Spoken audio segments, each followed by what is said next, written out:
Salut à toi et bienvenue sur Crypto.fr. J'espère que tu vas bien, j'espère que tu as passé un excellent week-end. En tout cas, pour moi, c'est un plaisir enfin de te retrouver. On est aujourd'hui l'émission du 26 avril 2021. On va regarder ensemble, et comme tu le sais, le top 10 des crypto-monnaies sur notre CoinMarketCap, ainsi que leur évolution au cours des 7 derniers jours, le Crypto Fair Grid, la map des crypto-monnaies, le rendu Swissborg au sein du marché, ainsi que son market cap.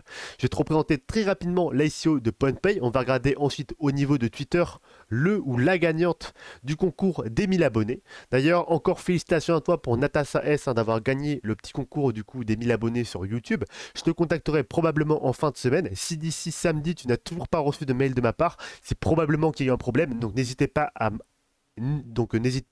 m'envoyer un email directement à mon adresse email qui est dans la section à propos sur mon profil YouTube que tu vois là, tout simplement. On va ensuite par la suite regarder l'analyse technique du coup du CHSB, donc du Swissborg face au dollar, et des deux cryptos de la semaine qui sont cette semaine le Chiliz et l'UTK, qui sont en plus du coup les deux nouveaux venus au niveau du Swissborg. Le Chiliz avec 4 commentaires et 7 likes, et l'UTK avec 7 commentaires et 32 likes. Si jamais tu souhaites que j'analyse pour toi une crypto-monnaie, je te le rappelle, n'hésite pas à mettre en commentaire la crypto-monnaie qui t'intéresse, à liker les commentaires qui la mentionnent aussi, et la crypto qui sera la plus populaire au sein des commentaires tout au long de la semaine sera sélectionnée en tant que crypto-monnaie de la semaine, à l'image cette semaine du coup de Chiliz et de UTK, pour une analyse tout au long de la semaine qui va suivre tout simplement. On va ensuite regarder du coup maintenant, avant de commencer cette vidéo bien sûr, les remerciements au niveau de YouTube. Merci à vous tous, on est aujourd'hui 2350 abonnés sur la chaîne. Merci à vous tous, merci initiaux à tous ceux qui me suivent sur Twitter, on est aujourd'hui 488. On approche doucement mais sûrement de la barre des 500 puis des 1000 followers. Donc merci à vous. Si jamais vous souhaitez avoir du contenu supplémentaire, voilà, de temps en temps je poste un peu plus de contenu, même si en ce moment c'était un peu compliqué au niveau de Twitter. Donc n'hésitez pas à me suivre si jamais ça vous intéresse. Et d'ailleurs, je vous le rappelle que maintenant, du coup, cette semaine, on va reprendre un rythme normal au niveau des vidéos de la chaîne. Donc sûrement 4 ou 5 vidéos par semaine, comme d'habitude, parce que du coup, j'ai réussi à mieux m'organiser au niveau de mes révisions et à prendre un peu d'avance. Et du coup, ça va me permettre, même si la période de révision n'est pas terminée, de reprendre un rythme normal au niveau de la chaîne YouTube. Attention, mine de rien, que la semaine du 10 mai, voilà, à partir du 10 mai jusqu'à à peu près le 27 mai, je crois, attention par rapport à là, parce que je ne risque de poser beaucoup moins de vidéos, tout simplement parce que je vais être en période d'examen cette fois-ci, non pas en période de révision mais en période d'examen, et du coup j'aurai besoin de toute ma concentration pour mes examens. Donc peut-être beaucoup moins de vidéos dans cette période-là, mais je vous en parle dès maintenant, mais je vous en reparlerai au moment venu tout simplement. On va maintenant pouvoir passer directement à l'analyse, à l'analyse non pas technique encore, mais simplement au niveau de CoinMarketCap, regarder le top 10 des crypto-monnaies. On voit qu'on est assez mitigé entre le rouge et le vert, un Bitcoin à 53 000 $, un Ethereum à 2483 $, un Binance Coin à 536 $. On a ici tout simplement une forte correction qu'on a connue très légèrement ces derniers jours, et du coup on commence à remonter à la hausse, mais ça ne suffit pas à pallier simplement en ce moment la remontée qu'on a actuellement, ça ne suffit pas à pallier la baisse qu'on a connue dernièrement. C'est pour ça que le BTC est toujours dans le rouge d'ici les 7 derniers jours. On est au niveau des plus des moins 1,99%. Au niveau de l'ETH, mine de rien, on a plus 17%. Au niveau du Dogecoin, on a une contre-performance par contre qui est vachement forte, à moins 31,08% pour le Dogecoin. Donc voilà. Après, c'était quelque chose d'assez prévisible. Le Dogecoin, c'est un projet qui n'a rien de concret derrière finalement, et qui a connu une hausse qui est assez extraordinaire. C'est ce qu'on peut appeler une shitcoin aujourd'hui, même si elle est au niveau de la 7e au niveau de sa capitalisation au marché. Donc c'est quelque chose qui est toujours assez surprenant pour moi d'ailleurs.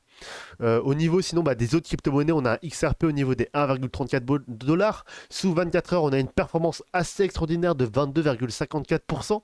Ça se retrouve aussi au niveau de Cardano ADA, qui a une performance au niveau des 24 dernières heures de 10,48%, et 10,15% aussi de Polkadot et de Uniswap qui est aussi au-dessus de 10%. Donc voilà, globalement, on a du coup une map des crypto-monnaies qui, vous le pensez, est en va et qu'on verra ensuite par la suite de cette vidéo. Au niveau du Crypto Fair Grid, on voit que pour la première fois depuis longtemps au niveau de 27, on est enfin dans la peur. Un indicateur technique qui nous dirait que peut-être ce serait d'ores et déjà un bon moment pour recharger, pour réinvestir. Voilà, pourquoi pas réinvestir maintenant quand tout le monde a envie de vendre et pourquoi pas revendre ensuite quand on ira par la suite dans l'extrême grid. Donc voilà, ça peut être quelque chose qui est assez intéressant. Encore une fois, ce n'est pas un conseil en investissement et d'ailleurs tout ce que je dis n'est pas un conseil en investissement. Fiez-vous à vos analyses, fiez-vous à ce que vous pensez, mais peut-être serait-ce d'ores et déjà un bon moment pour commencer à recharger en tout cas. Au niveau de la map des crypto-monnaies, on voit que mine de rien, par contre, on est globalement dans le vert, donc peut-être attendre un léger retracement. Pour le BTC, on est à 53 000 $ avec plus 9% au cours des 24 dernières heures. Ethereum aussi à plus 9,65% et XRP qui nous fait une hausse qui est assez phénoménale à plus 25,11% au cours des 24 dernières heures. Au niveau de Swissborg, on voit que globalement, si la page veut bien charger, on est ici à 1,08 $ avec une performance de 2,04%, une capitalisation au niveau du marché de 1,83 milliard, un volume au cours des dernières 24 heures de 5 983 000. Et ensuite, au niveau du market rank, on voit qu'on est 86e, donc on a légèrement baissé depuis la dernière fois de tête. L'ICO de PointPay, je vous le rappelle, dans 4 jours et 16 heures, on a une augmentation des prix de 33%, passant pour le prix d'un token de 0,15 centimes à 0,20 centimes. Je vous le rappelle, du coup, si jamais vous souhaitez participer à cette ICO, que c'est une ICO qui est du coup pour une banque qui serait basée sur la blockchain, avec aujourd'hui d'ores et déjà plusieurs fonctionnalités qui sont déjà disponibles. Voilà, j'invite vraiment à aller visiter le site tout simplement, allez lire ici le livre blanc pour faire votre propre avis par rapport à ça. Et si jamais vous souhaitez avoir et participer à cette ICO, n'hésitez pas à passer par le lien qui est directement en description. C'est le premier lien et ça permet aussi bien sûr de soutenir la chaîne. Au niveau de Twitter, le gagnant du coup de concours des 1000 abonnés qui est du coup de 10 CHSB pour Twitter et CryptoBubule. Félicitations à toi et je te remercie aussi parce que tu es quelqu'un du coup qui est très actif au niveau de la chaîne, qui permet aussi de retweeter du coup mes vidéos et qui retweet certains de mes tweets aussi directement sur Twitter, donc merci à toi déjà pour ce soutien. Et ensuite au niveau des commentaires que j'ai pu lire, tu es aussi du coup le commentaire qui m'a le plus touché, donc encore félicitations à toi pour avoir rédigé ce commentaire et qui rentre parfaitement et quasiment en fait dans ma vision à moi que j'ai aussi dans les crypto-monnaies. En fait, CryptoBubule nous dit que les cryptos sont l'avenir et qui nous permettent de soutenir directement les projets qui peuvent changer le monde et la répartition des richesses, comme XSL Lab, le SIL ou alors Brave avec son BAT. Il adore aussi du coup, ou elle adore, je ne sais pas si c'est une fille ou un garçon, la philosophie des fondateurs de Swissborg. Donc voilà un très très beau commentaire et un très très beau message. Et en effet, ça rentre aussi dans ce que je pense, c'est qu'avec cette nouvelle technologie blockchain qui arrive, nous ça nous permet avec du coup le peu de moyens qu'on a et pour la plupart des personnes, notamment avec 10, 20, 100 euros pour la plupart des personnes aussi, pourquoi pas venir et commencer à soutenir des projets que ça intéresse les personnes qui ont envie d'investir tout simplement, mais aussi pouvoir se faire un peu d'argent et commencer à découvrir ce monde qui est l'investissement et la bourse de manière assez simple avec la crypto-monnaie. Même si ça reste risqué, ça reste aussi quelque chose qui est vachement accessible, on va dire, parce qu'en fait tout le monde peut y accéder assez facilement. Voilà, et c'est pour ça que c'est beaucoup plus démocratisé, par exemple, le marché de la crypto-monnaie, en tout cas de ce que j'ai pu voir, que le marché des actions, par exemple. Maintenant, on va pouvoir passer directement, d'ailleurs, CryptoBubule, avant de continuer, je te contacterai du coup directement en MP par message Twitter, un peu comme Natasa S, sûrement d'ici la fin de la semaine. Et si jamais en fin de semaine, d'ici samedi, dimanche, je n'ai toujours pas envoyé de message, n'hésite pas à m'envoyer un petit message. C'est sûrement que j'ai pas eu le temps, tout simplement, ou alors qu'il y a eu un problème et que le message n'apparaît pas sur Twitter, tout simplement. Du coup, on va pouvoir passer directement au niveau de l'analyse technique maintenant du CHSB face au dollar et des deux cryptos de la semaine qui sont, je le rappelle, l'Utrust et le Chiliz. Au niveau du CHSB, une chose assez particulière est arrivée. Voilà, c'est un peu de ma faute, mais en même temps, c'est une chose auquel j'ai pas pu faire vraiment attention. Je suis en période de révision et c'est aussi une chose que, voilà, avec psychologiquement, j'ai pas fait très attention à ça. C'est qu'en fait, on peut voir que ici, à la vidéo du 5 avril, Swissborg 10 $ à la fin du bull run, on voit que ici, au niveau de la charte, au niveau de l'historique, on a ici, juste avant le mois de mai, ici, quelque chose d'assez plat. Alors que d'ores et déjà maintenant, si jamais on regarde, et j'avais pas fait attention à ça avant, donc je suis vraiment désolé, ici on voit en fait une charte qui est beaucoup plus grande qu'avant en fait. C'est qu'en fait sur TradingView, sur HitBTC, et que entre le 5 avril et aujourd'hui en fait, il y a eu sûrement quelque chose qui s'est actualisé dans TradingView et du coup qui me donne une chose qui est beaucoup plus claire au niveau de l'historique passé du Swissborg. Il convient maintenant jusqu'à l'ICO du Swissborg quasiment, ici au niveau du 18 de 2018. Et du coup, ça fait quelque chose d'assez intéressant au niveau de cette charte. Ça fait que bah, notre décompte du coup vient se changer et vient expliquer un peu mieux ce qui se passe aujourd'hui. On va pas aujourd'hui entrer dans les détails, je vais juste vous présenter du coup bah, le nouveau grand plan du coup avec cette charte un peu plus détaillée qu'on a et vous expliquer bah, pourquoi j'ai choisi ce grand plan tout simplement. Déjà, j'ai du mal à décompter autre chose que ça. On va commencer du coup notre grand plan au niveau du 25 juillet 2000, du 27 juillet 2019, pardon. Et pourquoi bah, je choisis cette date-là au départ? Tout simplement parce que ici, je n'arrive pas à tracer une A, B et C ou une vague de correction à partir du listing ici. Et si jamais on part ici du point le plus bas, ici au niveau du 27 novembre et qu'on remonte, j'arrive pas à décompter 5 vagues au niveau de la vague de 1. Et si on trace notre Fibonacci ici pour venir tracer peut-être une vague de A et une vague de B par la suite, on voit que bah, c'est tellement petit que notre Fibonacci se retrouve littéralement dans le négatif ici. Or, c'est pas quelque chose qu'on vient privilégier du tout. Et donc, on vient ignorer en fait toute cette partie-là, non pas ignorer, mais on va décompter ça comme une correction et on vient commencer du coup une vague d'impulsion simplement au niveau de ce 27 juillet par souci de par souci de praticité au niveau de la lecture, par souci aussi de si jamais bah, on est dans une vague de correction, en effet pourquoi pas faire une A, B et C ici comme ceci, même si je ne peux pas ici le valider comme bah, du coup notre Fibonacci vient complètement en dessous des zéros. Donc voilà, on vient du coup commencer notre décompte au niveau du 27 juillet et on va venir tracer notre vague de A violette, notre vague de 1 pardon, violette, 2, 3, 4 et 5. On voit d'ores et déjà que aujourd'hui on est en train de former cette vague de 4.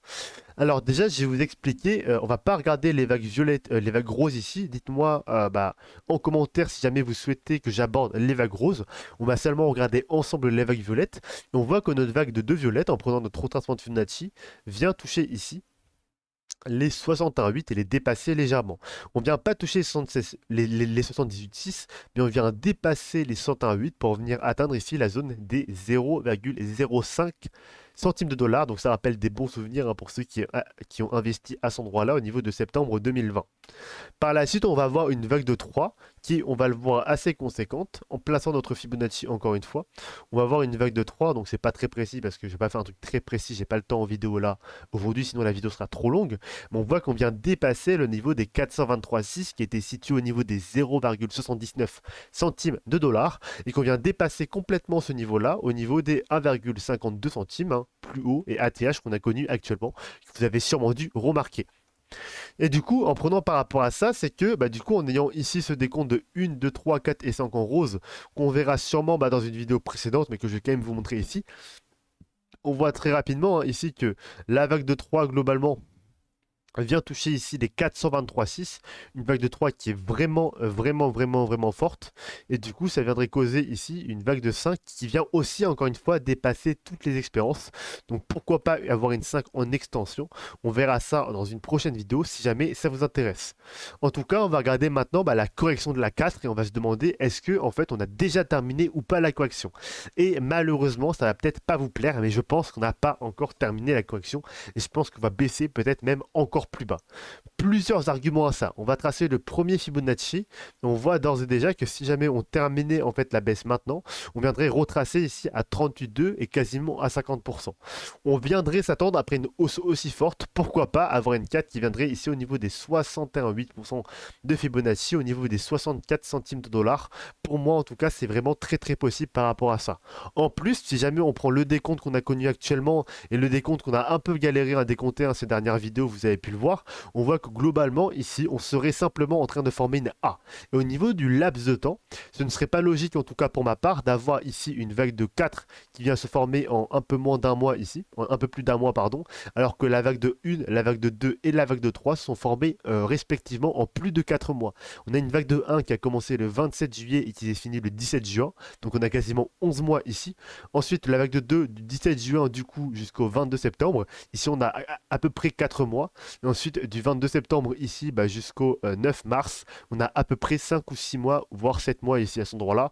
Voilà, j'ai un peu la flemme de décompter de tête le nombre de mois, mais voilà, à vous de faire le travail. Mais en tout cas, on a plus de 4 mois pour tracer cette vague de 3.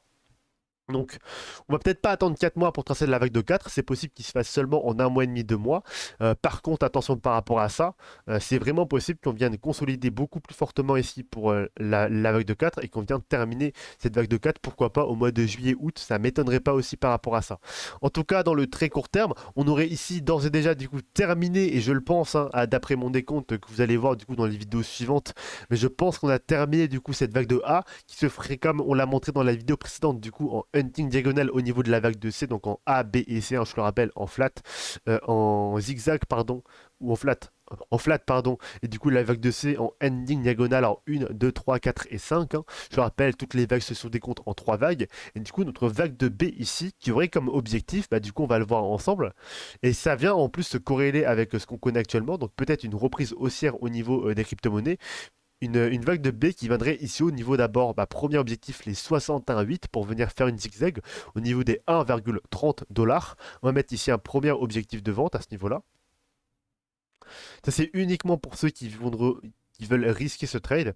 Pour les traders débutants, bah, si jamais vous souhaitez attendre que la correction se fasse pour ensuite venir revendre plutôt au niveau de la 5, c'est aussi possible, bien entendu. Et si jamais vous pensez que la correction est finie et qu'on vienne remonter tout de suite à la hausse, bah dans ce cas-là, pourquoi pas attendre simplement bah, qu'on atteigne des points qui sont beaucoup plus hauts par rapport à ça. En tout cas, pour ma part, je vais regarder aujourd'hui l'objectif. Le scénario en tout cas qui me semble le plus sûr et qui me semble le plus possible. On va pas regarder le scénario si jamais on terminait à cet endroit-là d'ores et déjà la baisse. Si jamais ça vous intéresse, mettez-le moi en commentaire et je le traiterai pardon, à ce moment-là. Donc le premier objectif de prix, je disais, de vente pour la B serait les 1,30 $ au niveau des 0,118. Par la suite, on a les 90% de Fibonacci au niveau des 1,51 $. Et par la suite encore, on a les 123,6% de Fibonacci au niveau des 1,75 $, tout simplement. Donc, c'est possible qu'ici on fasse une zigzag, et si jamais on fait une zigzag en traçant du coup notre prolongation de Fibo ici, et c'est le scénario du coup qu'on va privilégier actuellement, le scénario le plus pessimiste, on va vraiment garder dans un truc très très pessimiste, et si jamais ensuite bah, on réussit à péter du coup ces 61,8 pour venir sur les 90 et 123,6, petite revoir notre scénario pour avoir un truc plus optimiste. Mais je préfère quand même voir d'abord le plus pessimiste, comme ça on n'est pas surpris si des choses bah, pas très plaisantes on va dire se passent. Et du coup, on viendrait toucher ici, si jamais on vient atteindre ici cette zone des 61,8. Moi, je le préfère, et je te le redis, prendre les objectifs de prix des plus grandes vagues. Mais ici, globalement, on viendrait toucher un objectif minimum des 61,8 pour la vague de C. Donc, on reviendrait au niveau des 0,87-86 centimes de dollars. On vient ensuite, comme deuxième objectif de prix, au niveau des 100% de Fibonacci, au niveau des 60 centimes de dollars. Et ensuite, au niveau des 161,8 au niveau des 0,16 centimes. Ça, je n'y crois absolument pas. Pour moi, c'est vraiment possible que vous vienne naviguer ici entre les 101,8 et les 100%. Donc, naviguer entre 0,87 et 0,60 $. Si jamais bah, on vient faire ceci en zigzag. C'est par contre possible que vous vienne bien su faire avec du coup une reprise haussière, pourquoi pas du BTC et des autres crypto-monnaies, pourquoi pas un BTC qui ferait une reprise de bull run et les autres crypto-monnaies qui feraient une reprise de bull run. Ça signifierait ici que le CHSB monterait plus haut et pourquoi pas avoir un CHSB qui viendrait ici bah, remonter au niveau des 90%, peut-être au niveau des 123,6% ou peut-être faire une flat en extension, une flat étendue encore plus enfin, une flat du coup en extension et venir dépasser bah, cette zone des 123,6, venir toucher ici bah, les 138,2 de Fibonacci ou encore plus haut, pourquoi pas. En tout cas, les objectifs de prix, et pardon, j'ai eu un peu de mal à m'exprimer là, les objectifs de prix qu'on va pardon, privilégier pour le moment, c'est bien sûr les 61,8, je le rappelle, les 1,30 $, 90% les 1,51 $ et les 123,6 les 1,75 centimes de dollars.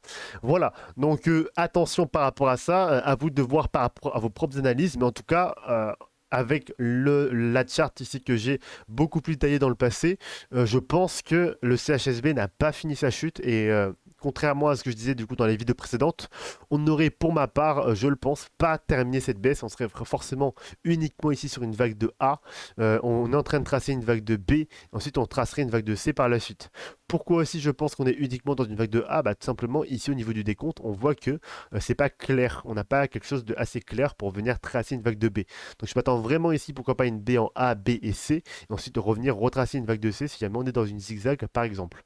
Voilà, donc attention par rapport à ça. ça encore une fois, refaites vos analyses de vos côtés, refaites vos analyses par rapport du coup à cette charte qui est beaucoup plus grande au niveau de l'historique et beaucoup plus étoffée au niveau de l'historique du CHSB pour venir faire un truc un peu plus précis par rapport à ça.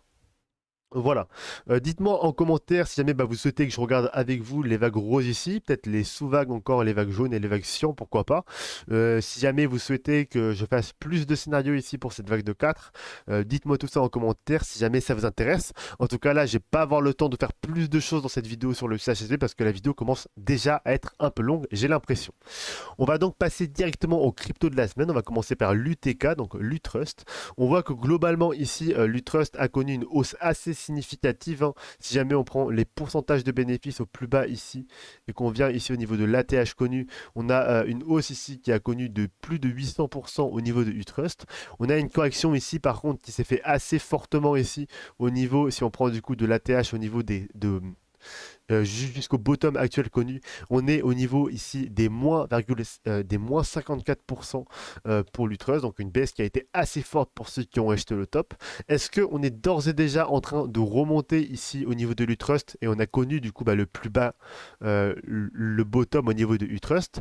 Attention aux vagues d'élite que j'ai mis là, c'est juste une illustration, c'est une chose assez rapide que j'ai faite. Voilà, à vous de faire un vrai décompte par rapport à ça, là c'est juste visuel on va dire. On va regarder maintenant au niveau du RSI ensemble. Et on voit en effet qu'au niveau de l'Utrust, il y a des choses qui sont assez intéressantes qui peuvent se faire. La première chose, c'est qu'on voit ici une divergence haussière à ce niveau-là.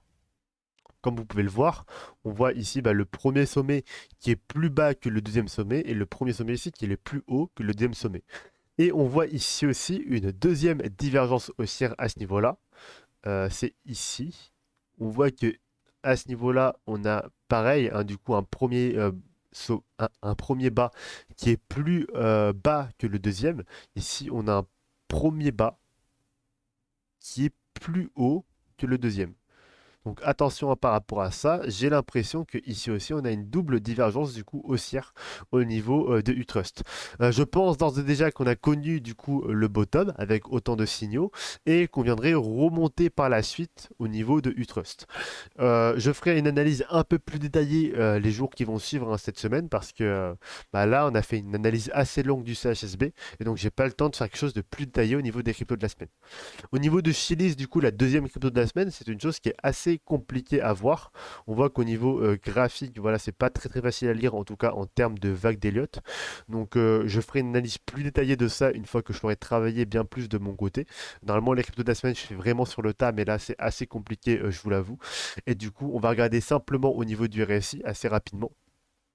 On voit que le RSI, on a connu une hausse voilà, qui était vachement forte ici au niveau des 96 de RSI. On est venu redescendre à 41. Je m'attends pourquoi pas à voir ici venir toucher la barre des 30. Donc peut-être une correction un peu plus prononcée par rapport à ça.